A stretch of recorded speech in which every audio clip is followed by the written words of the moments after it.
Welcome back to MarketSnap's daily market rundown. One name moved 10% today and stole the spotlight, but the broader market still sent signals. We're unpacking MRVL first, then the session's bigger themes. It was a classic Jackson Hole Friday, everyone holding their breath before the Fed chair's keynote, then trying to figure out what it all means for their portfolio. The headline numbers look calm, but underneath the surface, there's a clear rotation happening. Let's break it down. The major indices closed mixed, but essentially flat. The Dow managed a tiny gain, the S&P 500 slipped 0.25%, and the Nasdaq gave back 0.5%. The Russell 2000 took the hardest hit, dropping 1.4%. Nothing dramatic, but when you see small caps lagging that much, it tells you risk appetite is shrinking. The real action was in the bond market. Treasury yields climbed ahead of the Fed speech, and the 10-year German Bund hit a 15-year high. That's a global signal. Borrowing costs are going up, and that's going to keep pressure on valuations. The main event was Fed Chair Kevin Warsh's debut at Jackson Hole, and he delivered a clear message. Inflation is still too hot, and the Fed has work to do. That's central bank speak for rate hikes are on the table. The market actually took it well. Bonds rallied on the credibility, and stocks found their footing after the initial wobble. Warsh also made a point of pulling back from forward guidance.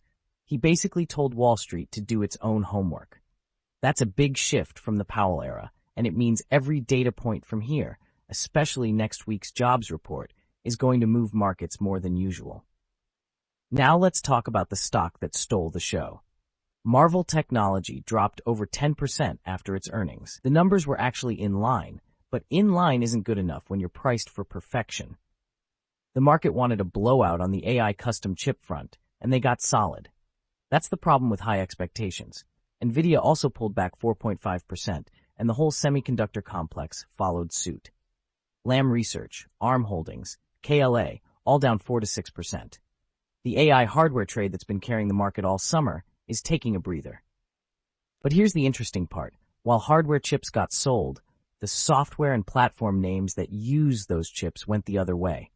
Amazon jumped nearly 4% after announcing an expanded deal for NVIDIA GPUs. ServiceNow and Workday both popped 5 to 6%.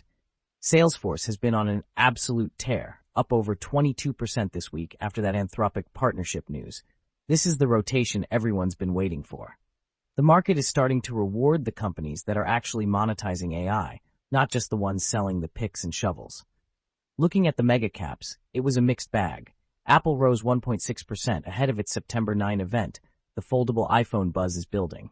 Microsoft and Amazon were both up, but Tesla slipped 1.7%, and Intel dropped nearly 3%.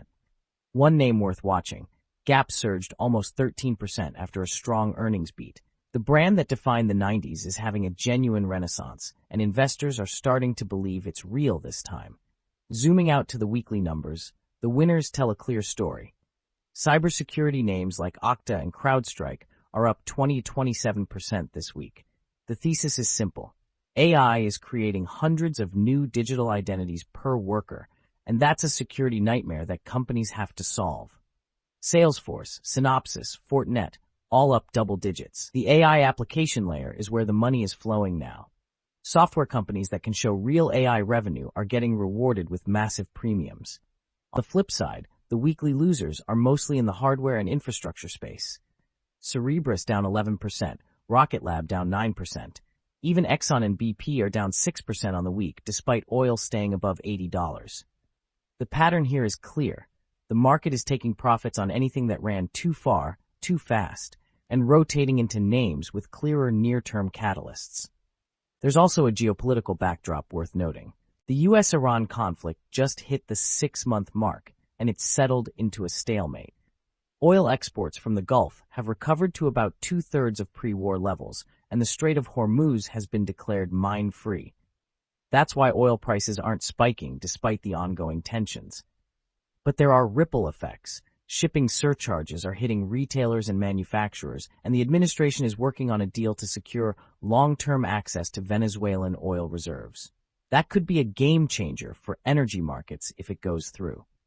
Looking ahead to next week, the earnings calendar is relatively quiet, but there are a few names worth circling. Best Buy reports Thursday, and it'll be a good read on consumer spending. Brown-Forman also reports. That's the Jack Daniels maker, so it's a decent gauge of discretionary spending. We've also got Canadian Imperial Bank of Commerce reporting, which kicks off the Canadian bank earnings season. And Dollar General reports Thursday. That's your low-end consumer read. But honestly, the bigger event is the jobs report on Friday. After Warsh's speech, that data point is going to be the single biggest market mover next week.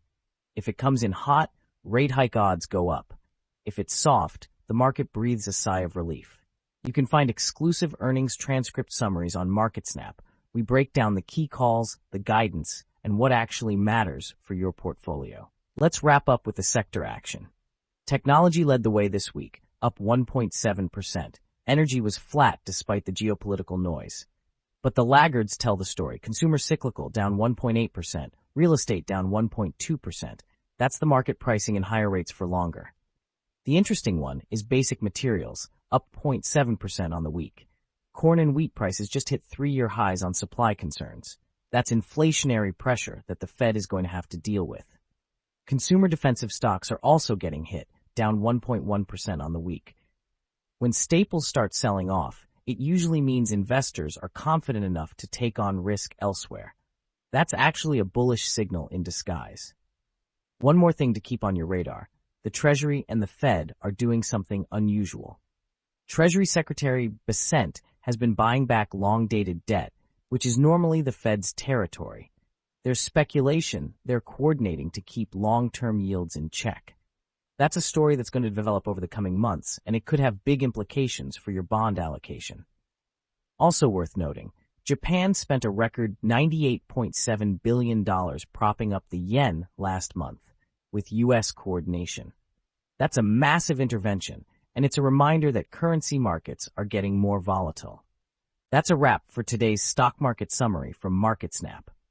Thanks for tuning in. The big takeaway, Warsh is hawkish, the AI trade is rotating from hardware to software, and next week's jobs report is the next big catalyst. Make sure to check out our exclusive SWOT analyses on MarketSnap to see where your favorite stocks stand. Don't forget to like, subscribe, and hit that notification bell so you never miss a daily recap. See you tomorrow.